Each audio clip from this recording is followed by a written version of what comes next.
నమస్తే, welcome to special story.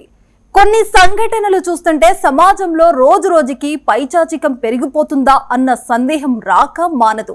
తాజాగా హైదరాబాద్ లోని కుషాయిగూడలో జరిగిన ఓ సంఘటన అందరినీ ఆశ్చర్యానికి గురి చేసింది. ఓ యువకుడు చేసిన పనికి అంతా షాక్ అవుతున్నారు. ఇంతకీ ఏం జరిగిందో తెలియాలంటే ఈ స్టోరీ వినాల్సిందే. హైదరాబాద్ కుషాయిగూడలో హృదయాన్ని కలిచివేసే ఘటన వెలుగు చూసింది. 70 ఏళ్ల వృద్ధురాలు కమలాదేవిని ఓ టీనేజర్ దారుణంగా హత్య చేసి ఘటనగరంలో సంచలనంగా మారింది. అంతేకాదు, మృతదేహంపై డాన్స్ చేస్తూ సెల్ఫీ వీడియో తీసిన అతడి చర్యలు అందరినీ షాక్ కి గురి చేశాయి. వివరాల్లోకి వెళ్తే, వృద్ధురాలైన కమలాదేవి ఇంట్లోనే ఓ షాప్ నిర్వహిస్తున్నారు.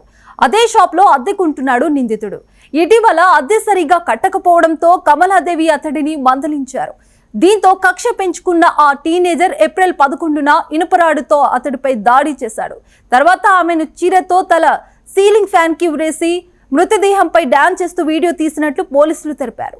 ఘటనపై కుషాయిగూడ ఇన్స్పెక్టర్ ఎల్ భాస్కర్ రెడ్డి మాట్లాడుతూ, నిందితుడు ఇంటి తలుపు బయట నుంచి తాళం వేసి పారిపోయాడు.